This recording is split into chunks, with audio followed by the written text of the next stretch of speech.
अगर आपको GST registration लेना है तो उसके लिए आपको प्रूफ देना होता है कि जिस प्लेस से आपका बिजनेस ऑपरेट होगा वो प्लेस आपको बिलोंग करती है। अगर आपको बिलोंग नहीं करती है यानी कि आपने अगर किराए पर ले रखी है तो भी आपको प्रूफ देना होता है कि ये प्लेस जो है मैंने किराए पर ले रखी है, और उसके साथ साथ आपको परमिशन भी दिखानी होती है लैंडलॉर्ड से कि आप इस प्लेस पर अपना बिजनेस जो ऑपरेट कर सकते हैं। ये जो परमिशन ऑब्टेन वाला जो प्रोसेस है वो किस में होता है? वो होता है कंसेंट लेटर के ऊपर। तो नमस्कार दोस्तों, स्वागत है आप सभी का बैंकिंग बाबा यूट्यूब चैनल में। आज के इस वीडियो में अपन बात करेंगे कंसेंट लेटर क्या होता है, उसको कैसे बना सकते हैं। स्टार्टिंग से लेकर एंड तक पूरा वीडियो देखिएगा और आपको समझ में आ जाएगा, आप अपना कंसेंट लेटर खुद भी तैयार कर सकते हैं। किस किस केसेस में कंसेंट लेटर यूज़ किया जाता है, उसका फॉर्मेट क्या होता है, आपको word to word simple text में बता देंगे कि आप अपना कंसेंट लेटर कैसे बनाइएगा।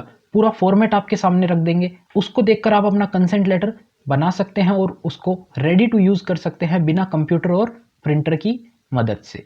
तो चलिए शुरू करते हैं इस वीडियो को। अगर आपकी बिजनेस करने वाली प्रॉपर्टी खुद के नाम पे है तो आपको कंसेंट लेटर की कोई ज़रूरत नहीं है। तो सबसे पहले अपन बात कर लेते हैं कौन कौन से ऐसे केसेस हो सकते हैं जहां पर कंसेंट लेटर की ज़रूरत पड़ती है। तो सबसे पहला केस आता है अगर आप बिजनेस खुद के घर से कर रहे हैं।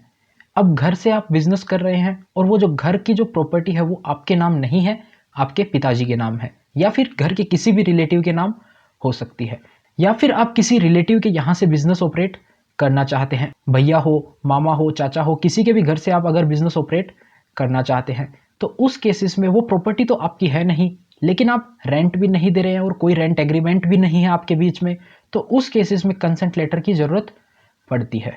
तो इस केस में कंसेंट लेटर कैसे बनेगा, कौन बनाएगा, ये सब अपन देख लेते हैं। तो इस केस में जो कंसेंट लेटर बनेगा वो आपके पिताजी के द्वारा परमिशन दी जाएगी, या फिर आप जिसके भी यहाँ से बिजनेस ऑपरेट कर रहे हैं उस ओनर के द्वारा परमिशन दी जाएगी कि ये पर्सन XYZ जो भी पर्सन है वो यहाँ से बिजनेस ऑपरेट कर सकता है, मेरे को कोई भी प्रॉब्लम नहीं है। ये परमिशन जिसकी भी प्रॉपर्टी है उसके द्वारा दी जाएगी। अगर प्रॉपर्टी आपके पिताजी की है तो उनके द्वारा दी जाएगी, अगर आपके भैया के नाम पर है प्रॉपर्टी तो उनके द्वारा दी जाएगी, अगर आपके मामा के नाम पर प्रॉपर्टी है तो उनके द्वारा परमिशन दी जाएगी। ये जो परमिशन है वो रिटर्न तरीके से दी जाती है, उसी को बोलते हैं कंसेंट लेटर।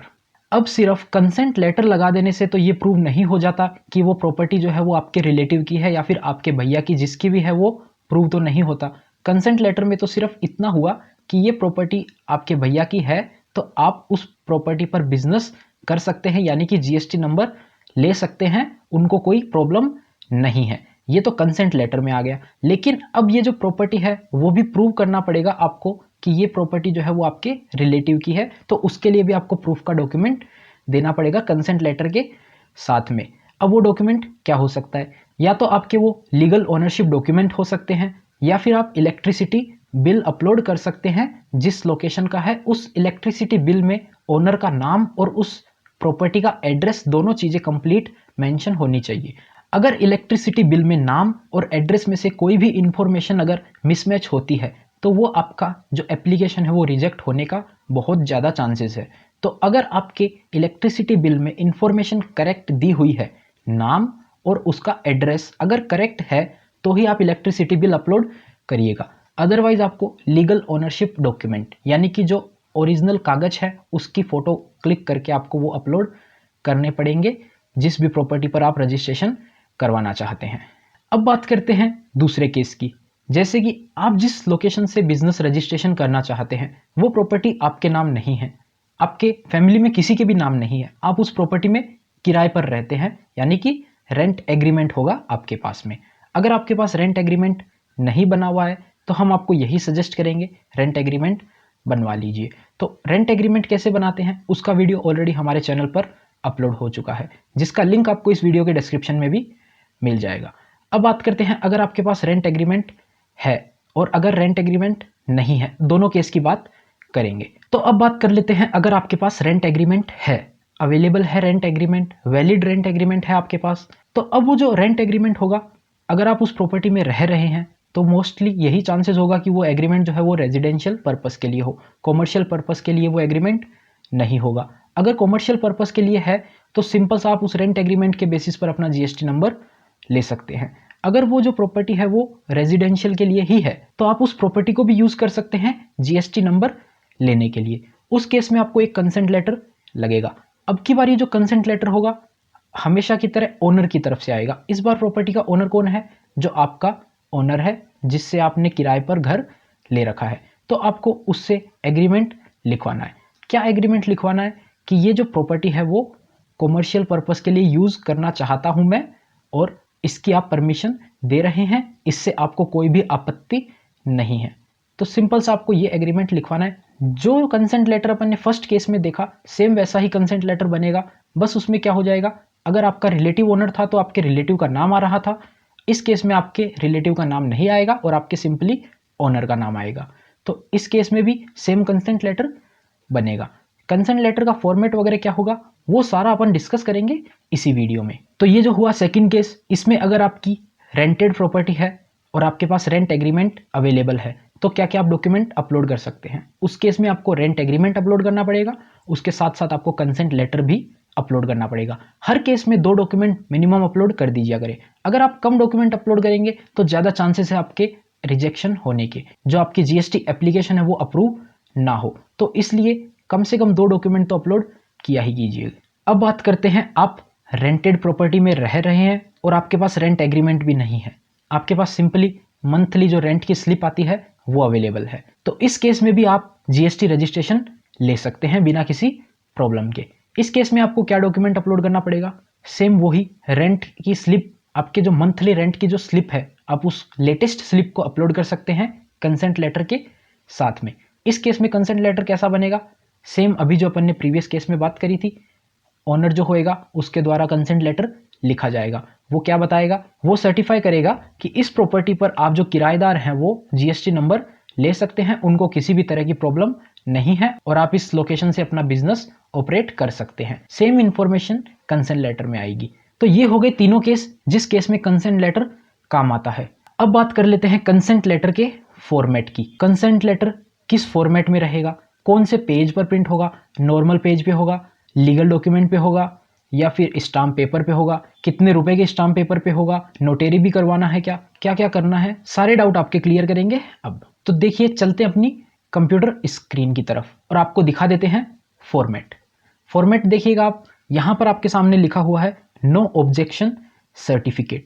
सबसे ऊपर हेडिंग में ये आप लिख लेंगे नो ऑब्जेक्शन सर्टिफिकेट। उसके बाद में लिख देंगे टू हुम ओवर इट में कंसेंट, किसी के लिए भी एप्लीकेबल है, जिसको आप देते हैं उसके लिए एप्लीकेबल हो जाएगा। अब आप स्टार्ट करेंगे this is to certify that I. इसके बाद में आपको, अगर आपके प्रॉपर्टी जो है वो आपके फादर के नाम है तो उनका नाम आएगा, आपके जिस भी रिलेटिव के नाम है तो उसके नाम आएगा, आई के बाद में उसका नाम आएगा। और अगर ये प्रॉपर्टी जो है रेंटेड है तो यहाँ पर आई के बाद में ओनर का नाम आएगा, जिसके भी नाम है वो प्रॉपर्टी उसका नाम आ जाएगा आई के बाद में। जैसा कि आप देख सकते हैं आगे लिखा हुआ है ओनर ऑफ प्रॉपर्टी। उसके बाद में ओनर ऑफ प्रॉपर्टी के बाद में आएगा प्रॉपर्टी का कंप्लीट एड्रेस। कंप्लीट एड्रेस डालना है आपको, जैसा आपको जीएसटी रजिस्ट्रेशन में एड्रेस चाहिए वो ही एड्रेस डालना है। वो एड्रेस कहाँ पे आएगा? अगर आपका रेंट एग्रीमेंट है तो जो एड्रेस रेंट एग्रीमेंट में मेंशन है वो ही एड्रेस आप डाल सकते हैं। अगर आप एड्रेस डालने में गलती कर देते हैं तो आपका जीएसटी रजिस्ट्रेशन जो है वो अप्रूव नहीं होगा, या फिर आप अपनी तरफ से कोई हल्का फुल्का चेंज कर देते हैं तो भी अप्रूव होने के चांसेस कम हो जाते हैं। तो आपको सेम एड्रेस डालना है जैसा आपके पास डॉक्यूमेंट में प्रूफ जो है आपके पास अवेलेबल, उसमें जो एड्रेस मेंशन है वो ही एड्रेस आपको डालना है। उसके बाद में लिखना है हैव सबमिटेड एंड अलाउड। उसके बाद में आपको अपना नाम लिखना है, जिसके नाम से आप जीएसटी रजिस्ट्रेशन ले रहे हैं उसका नाम आ जाएगा। उसके बाद में आ जाएगा for operating and conducting the business from address mentioned above. जो अपन ने ऊपर एड्रेस लिया उस एड्रेस पर आप परमिशन दे रहे हैं कि आप यहाँ से बिजनेस ऑपरेट कर सकते हैं। ये हो गई बात फर्स्ट पैराग्राफ की। इसके बाद में आप सेकंड पैराग्राफ लिखेंगे, उसमें लिख देंगे I further state that I have no objection if, जिसके नाम से रजिस्ट्रेशन ले रहे हैं उसका नाम आएगा, यानी कि आप अगर रजिस्ट्रेशन ले रहे हैं तो आपका नाम आएगा। If you uses the address of the said premises as their mailing address, यानी कि आप कोरियर के लिए अपना एड्रेस ये यूज़ करना चाहें तो उनको, ओनर को कोई भी किसी भी तरह की प्रॉब्लम नहीं है। इस केस में ओनर कौन होएगा? अगर आपकी खुद की प्रॉपर्टी है घर में किसी की तो आपका रिलेटिव जो है वो ओनर हो जाएगा, अगर आपकी रेंटेड प्रॉपर्टी है तो जो ओनर है प्रॉपर्टी का वही ओनर लैंडलॉर्ड है, यानी कि वो आपकी प्रॉपर्टी का ओनर हो जाएगा। उसके बाद में आप लिख देंगे ओनर ऑफ द प्रॉपर्टी। फिर जो प्रॉपर्टी का ओनर है उसके साइन आ जाएंगे, साइन के बाद में उसका नाम आ जाएगा। अब बात कर लेते हैं ये जो कंसेंट लेटर है वो कौन से डॉक्यूमेंट के ऊपर बनेगा, किस पेज पे बनेगा। मैंने खुद से काफ़ी रजिस्ट्रेशन लिए हैं, तो मैंने आज तक कभी भी कंसेंट लेटर जो है वो स्टाम्प पेपर के ऊपर नहीं प्रिंट किया है। हर बार मैं एक नॉर्मल वर्ड फाइल में हर बार उसको टाइप करता हूँ और वहीं पे उसका साइन अटैच करके उसको पीडीएफ में कन्वर्ट कर देता हूँ बिना डॉक्यूमेंट को प्रिंट किए। वर्ड फाइल में टाइपिंग किया, उसमें ही स्क्रीनशॉट लेकर अटैच कर दिया सिग्नेचर और उस फाइल को कन्वर्ट कर दिया पीडीएफ के अंदर।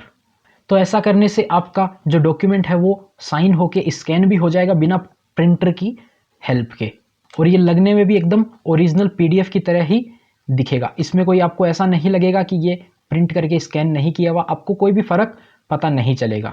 और मैंने आज तक हर बार जो रजिस्ट्रेशन लिया है कभी भी ना तो स्टाम्प पेपर पे किया है, ना ही उस पर कोई नोटरी वगैरह करवाई है, कुछ भी नहीं करवाया। सिंपल पीडीएफ फॉर्मेट में एक प्लेन पेपर के ऊपर आप जैसा बताया आपको पीडीएफ फॉर्मेट में कन्वर्ट करके वर्ड फाइल को अपलोड किया है और हर बार अप्रूव हुआ है, कभी भी कोई इशू नहीं आया है।